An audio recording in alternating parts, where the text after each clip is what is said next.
Shalom semuanya. Tuhan Yesus berkata dalam Yohanes 14 ayat 12, Aku berkata kepadamu, sesungguhnya barang siapa percaya kepadaku, ia akan melakukan juga pekerjaan-pekerjaan yang aku lakukan. Bahkan pekerjaan-pekerjaan yang lebih besar daripada itu. Sebab aku pergi kepada Bapa. Di sini Tuhan Yesus berkata bahwa kalau kita percaya kepada Tuhan Yesus, maka setelah Tuhan Yesus naik ke sorga, kita akan melakukan pekerjaan-pekerjaan yang dilakukan oleh Tuhan Yesus. Bahkan pekerjaan-pekerjaan yang lebih besar. Pada waktu Tuhan Yesus berada di bumi ini, Tuhan Yesus melayani di Yerusalem, di Yudea, dan di Samaria. Tetapi setelah Tuhan Yesus naik ke sorga, kita yang percaya bahkan akan melayani sampai ke ujung-ujung bumi. Jumlah mujizat yang dilakukan oleh kita yang percaya jauh lebih banyak dibandingkan dengan yang dilakukan oleh Tuhan Yesus pada waktu itu. Hal ini berarti setelah Tuhan Yesus berada di sorga, Tuhan Yesus menyediakan pengurapan dan berkat double portion kepada kita yang percaya. Double portion bukan hanya berarti 2 kali lipat, tetapi juga berarti berlipat-lipat kali ganda. Amin. Ada berapa banyak di antara saudara yang mau menerima berkat atau pengurapan double portion? Boleh angkat tangan saudara. C.D. Jacobs bernubuat bahwa Pentakosta tahun 2020 tidak sama dengan Pentakosta sebelumnya. Dikatakan bahwa kita sedang memasuki Pentakosta dari Pentakosta, yaitu Pentakosta yang ketiga, di mana ini adalah pencurahan Roh Kudus yang terbesar dan yang terakhir sebelum Tuhan Yesus datang kembali. Untuk itulah Tuhan Yesus memperlengkapi kita dengan pengurapan double portion. Setelah Roh Kudus dicurahkan pada waktu Pentakosta yang pertama, maka salah satu tanda yang terjadi pada waktu itu adalah perubahan paradigma dalam pelayanan. Selama ini, pengertian dari murid-murid Tuhan Yesus adalah bahwa keselamatan hanya untuk orang Yahudi saja. Tetapi dengan adanya peristiwa Cornelius yang bukan orang Yahudi bertobat, dipenuhi dengan Roh Kudus, berbahasa roh, dan menerima baptisan air, maka dengan perdebatan yang cukup panjang, akhirnya dengan kesaksian Petrus, para rasul dan seluruh orang percaya di Yudea dapat menerima bahwa keselamatan bukan hanya untuk orang Yahudi saja, tetapi untuk semua bangsa, termasuk bangsa Indonesia. Dan ini pasti akan menyebabkan perubahan paradigma dalam cara penginjilannya. Demikian pula hal ini terjadi dalam era Pentakosta ketiga ini. Yang jelas dengan adanya pandemi COVID-19 akan terjadi perubahan paradigma dalam pelayanan untuk terjadinya penuaian jiwa yang terbesar dan yang terakhir. Hal yang pertama adalah yang tadinya kita ibadah secara offline, sekarang berubah menjadi ibadah secara online. Tadinya kita beribadah di gedung gereja, kita bersekutu bersama-sama, bisa berjabatan tangan, saling berpelukan, menyatakan kasih kita, melakukan penumpangan tangan. Sekarang sudah tidak bisa lagi. Kita memasuki new normal. Ibadah offline digantikan menjadi ibadah secara online. Terus terang, saya tidak mengerti sepenuhnya dengan adanya perubahan ini.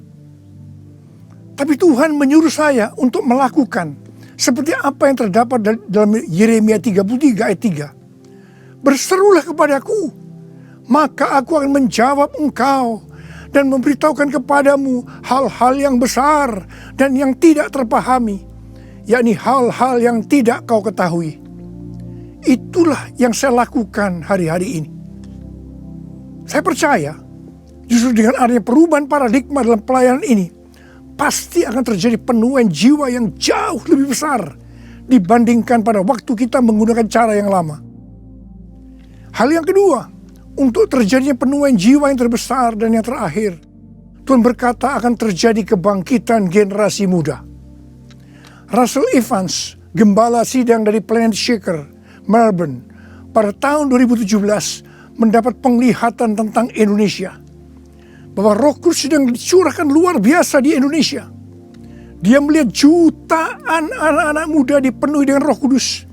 Mereka cinta mati-matian kepada Tuhan Yesus, tidak kompromi terhadap dosa, dan akan memenangkan banyak jiwa.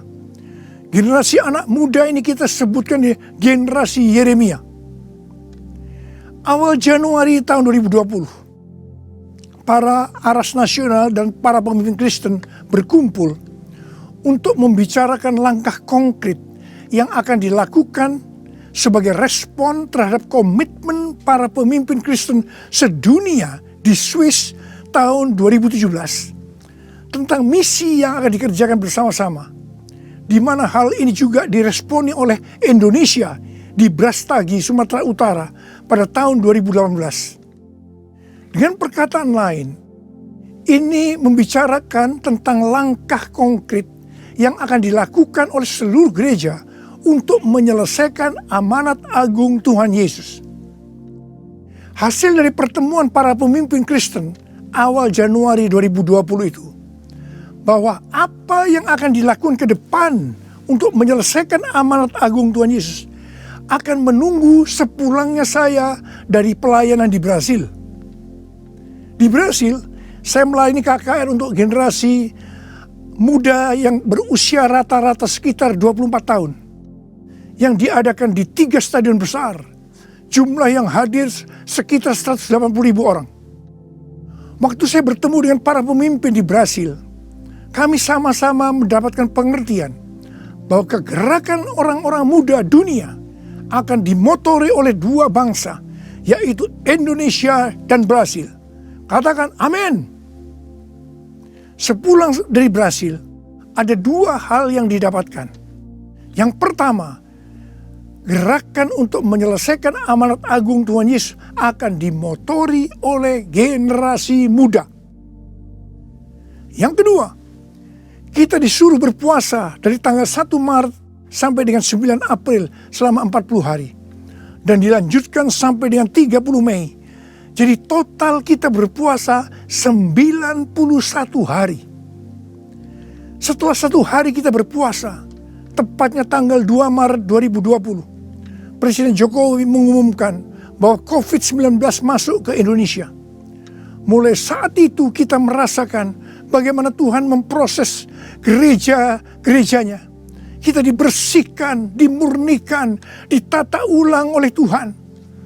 Kita memasuki new normal, dimensi yang baru, paradigma yang baru dalam pelayanan. Semua ini untuk mempersiapkan penuaian jiwa yang terbesar dan yang terakhir sebelum Tuhan Yesus datang kembali. Pada suatu hari ketika saya sedang membaca 1 Raja-Raja 20 ayat 13 sampai dengan 22. Tiba-tiba saya menerima WhatsApp dari Bapak Peter Faraknimela. Saya diminta untuk membagikan apa yang ada di dalam hati saya untuk generasi Yeremia pada acara live streaming Generasiku Bangkit yang kedua dengan tema Finishing a Great Commission pada tanggal 26 Juni 2020. Terus terang saya kaget, surprise. Sebab kalau kita membaca ayat-ayat dari 1 Raja-Raja ayat 20 ayat 13 sampai dengan 22 itu menceritakan tentang seorang nabi yang datang kepada Ahab, Raja Israel, untuk menyampaikan pesan Tuhan bahwa Tuhan akan menyerahkan musuh mereka, yakni orang-orang Aram yang sedang mengepung Samaria. Ahab bertanya, siapa yang akan membantu untuk melawan musuh yang begitu besar itu? Nabi itu menjawab, orang-orang muda, pengiring kepala-kepala daerah yang jumlahnya hanya 232 dari 7.000 orang Israel. Orang-orang muda ini yang akan menyerang lebih dulu. Orang-orang muda yang jumlahnya 232 ini yang diikuti oleh para prajurit menghancurkan orang-orang Aram. Pada saat itu Tuhan berbicara kepada saya bahwa untuk ke depan ini generasi Yeremia yang harus memimpin peperangan rohani untuk penuaian jiwa yang terbesar dan yang terakhir. Ini merupakan suatu paradigma baru dalam pelayanan. Tuhan, ini aku, jadikanlah ku alatmu untuk memberitakan Injilmu. Tuhan, ini aku, jadikanlah ku hamba-Mu untuk melakukan firman-Mu.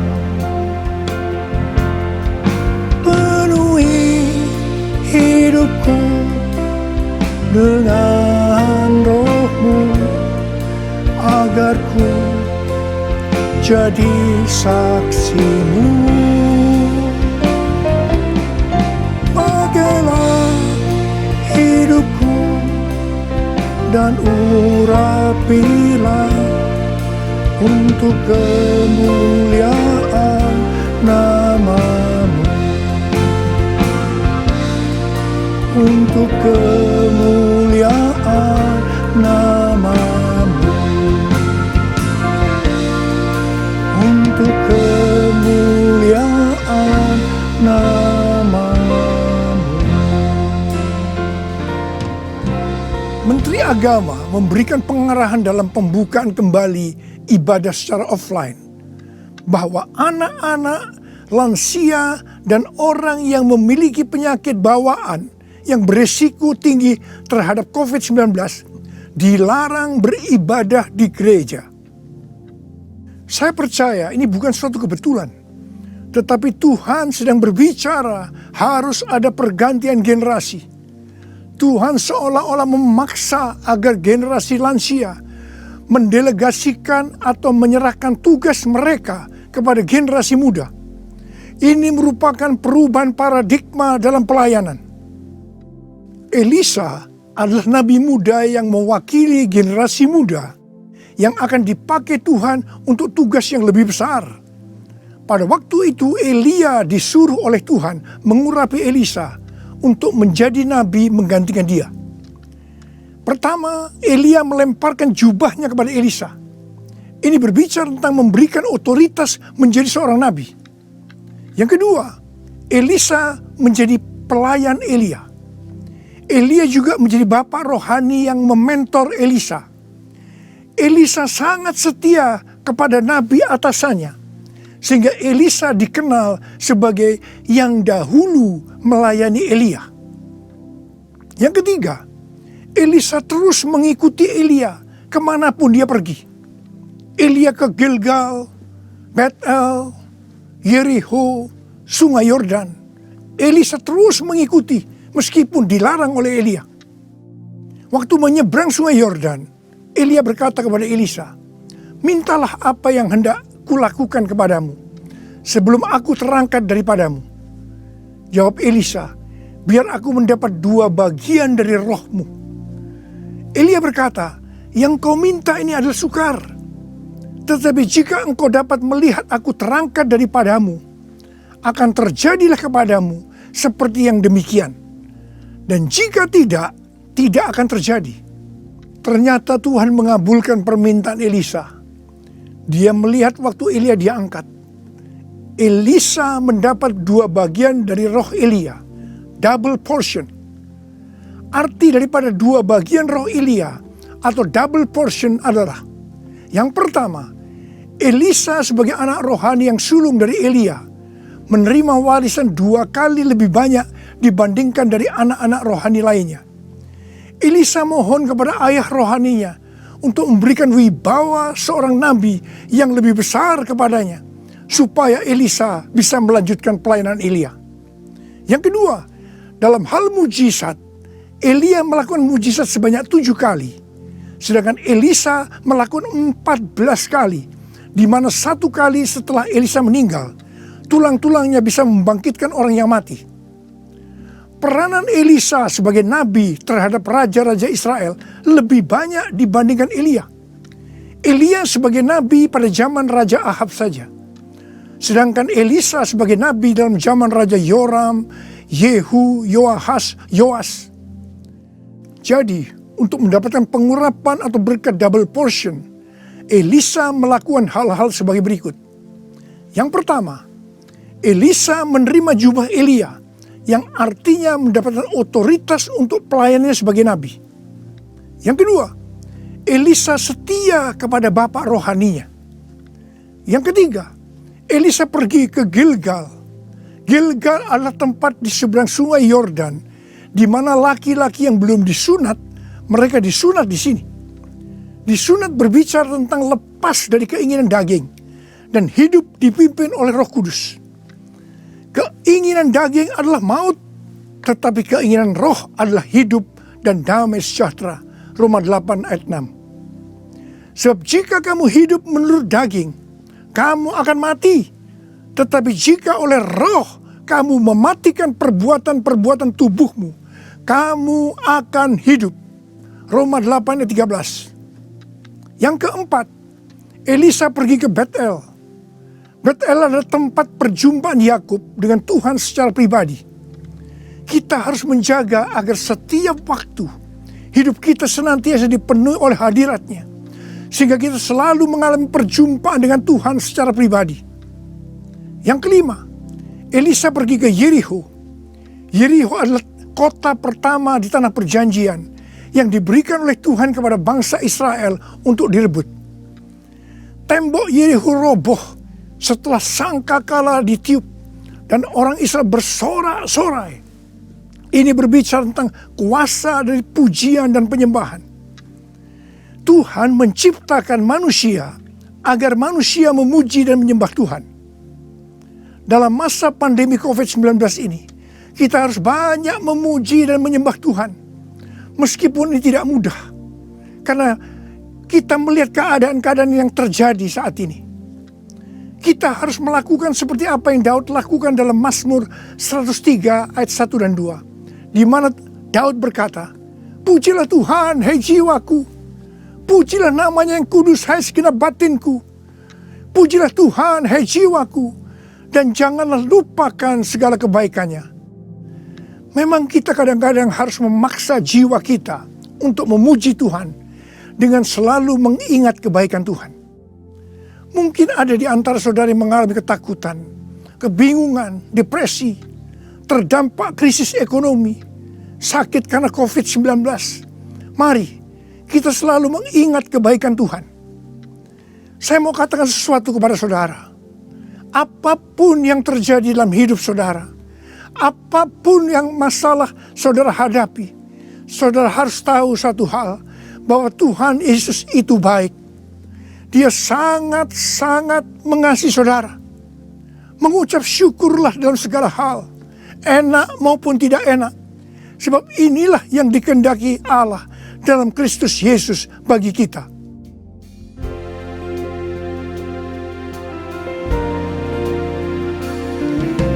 Bapa, Engkau baik. Bapa, Engkau baik. Kau selalu baik kepadaku. Apa ku cinta Kau. Aku memujimu. Aku menyembahmu. Ku nyanyi haleluya.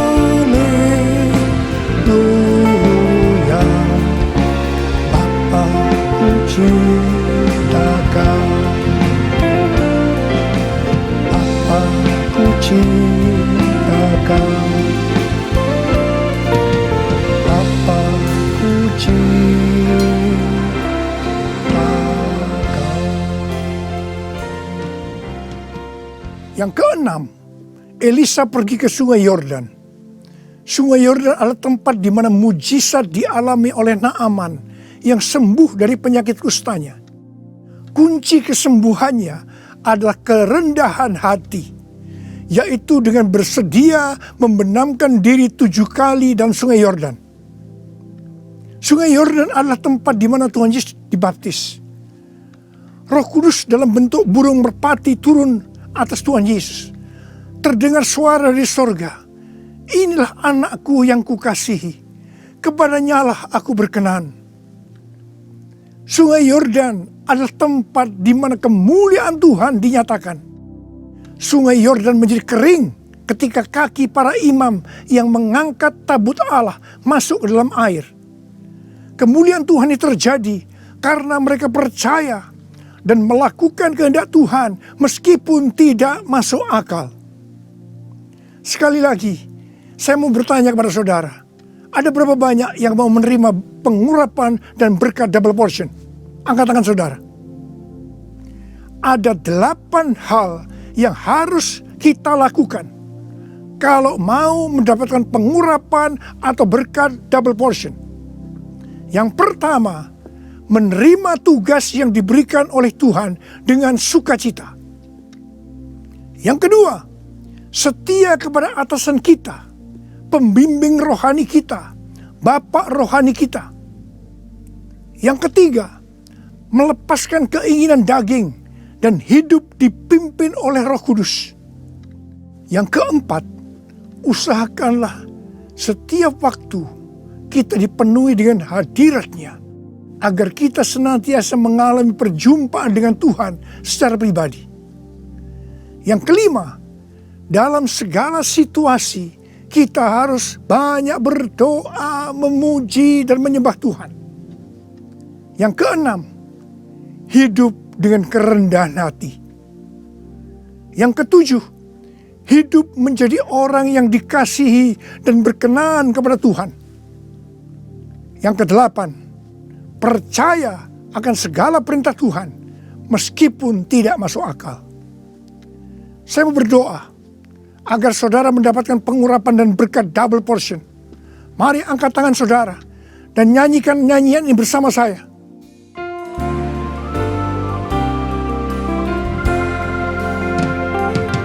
Anointing, follow me. Anointing, follow me. Let the power of the Holy Spirit fall on me. Anointing, fall on me. Anointing, fall on me. Anointing, fall on me. Let the power of the Holy Spirit fall on me. Anointing, fall on me. Anointing, fall on me. Anointing, fall on me. Angkat tangan saudara. Angkat tangan saudara, mari kita angkat tangan saudara. Urala bala bala bala bala bala bala. Urala bala bala bala. Uria berbahasa roh, berbahasa roh. Urala bala bala bala bala bala. Uria la bala bala bala bala bala bala bala. Ura bala bala. Tuhan curahkan pengurapan-Mu. Pengurapan double portion. Pengurapan double portion. Berkat double portion. Terima, terima, terima, terima, terima, terima. Urala basikara la bala. Terima, terima, terima. Pakai anak-anak-Mu Tuhan menjadi alat-Mu Tuhan. Dengan pengurapan double portion, mereka akan melakukan, menyelesaikan amanat agung Tuhan Yesus. Terima, terima, terima. Oh, berkati anak-anak-Mu, berkati mereka semua Tuhan. Kau menyembuhkan yang sakit. Terima, terima kesembuhan, terima kesembuhan, terima, terima, terima, terima. Diberkati oleh Tuhan. Terima kasih. Terima kasih Tuhan. Terima kasih. Terima kasih. Dalam nama Yesus. Amin. Mari saudara-saudara, kita akan masuk dalam perjamuan kudus. Kita akan mengingat ayat ini. Sebab setiap kali kamu makan roti ini dan minum cawan ini, kamu memberitakan kematian Tuhan sampai Ia datang. Perjamuan kudus adalah perjamuan Tuhan Yesus sendiri. Setiap kali kita masuk dalam perjamuan kudus, Tuhan Yesus selalu berkata, biarlah ini menjadi peringatan akan aku. Karena itu mari arahkan hati saudara kepada kebaikan Tuhan. Kita akan mengingat kebaikan Tuhan. Mari kita tundukkan kepala. Tuhan, siapakah kami sebelum kami mengenal Engkau? Kami semua orang berdosa, upah dosa adalah maut, mati. Tapi Engkau yang tidak berdosa telah dijadikan dosa oleh karena kami semua. Engkau harus turun dari sorga mulia, menjelma menjadi manusia, mati ganti kami dengan penderitaan yang luar biasa. Sungguh kalau kami pikirkan Tuhan betapa baik yang Engkau itu. Kau jadikan kami sebagai anak-anak-Mu. Engkau berkati, Engkau tuntun, Engkau bela, Engkau lindungi, Engkau tegur kalau kami salah. Engkau mengurapi kami, Engkau sembuhkan kami ya Tuhan. Itu Engkau ya Aba. Itu Engkau ya Aba. Tuhan akan memberkati saudara melalui perjamuan kudus. Tapi Tuhan mau kita makan dan minum dengan cara yang benar. Oleh karena itu masing-masing introspeksi. Sudah masing-masing berdoa. Lihat keadaan dirimu masing-masing. Jangan menyimpan dosa. Kalau ada dosa yang selama ini belum diselesaikan dengan Tuhan, dan Tuhan ingatkan saat ini, langsung minta ampun. Minta ampun.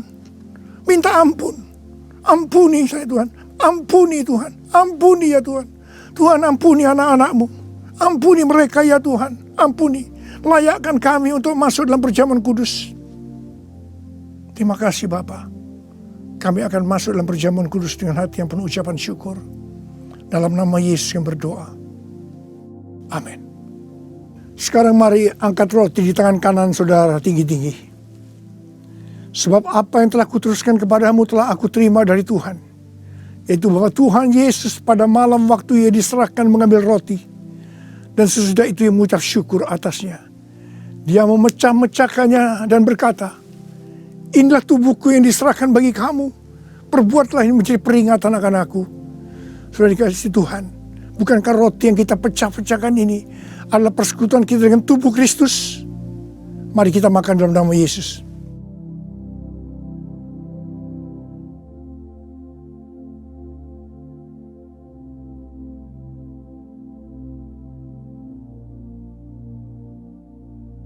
Sekarang angkat cawan di tangan kanan saudara tinggi-tinggi. Demikian juga Ia mengambil cawan sesudah makan lalu berkata, cawan ini adalah perjanjian baru yang dibenterkan oleh darahku. Perbuatlah ini setiap kali kamu meminumnya menjadi peringatan akan aku. Sudah kasih Tuhan. Bukankah cawan pengucapan syukur yang atas kita ucapkan syukur adalah persekutuan kita dengan darah Yesus? Mari kita minum dalam nama Yesus.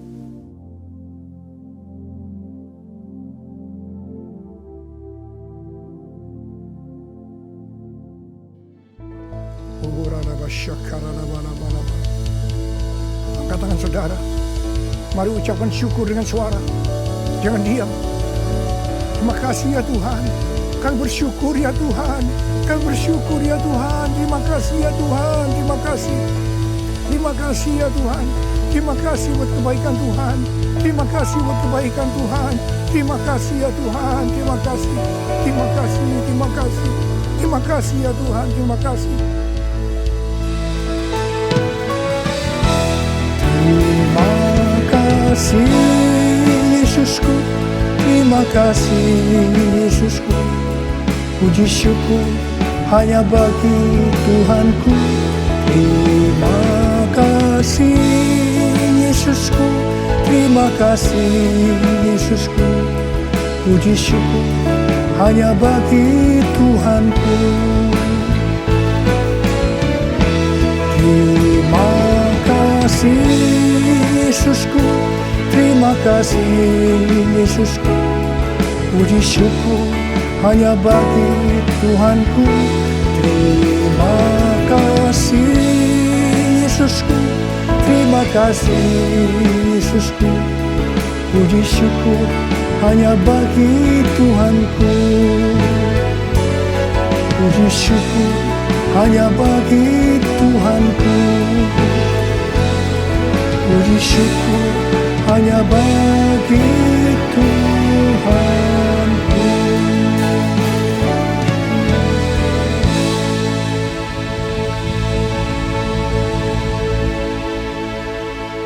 Pulanglah dengan berkat Tuhan.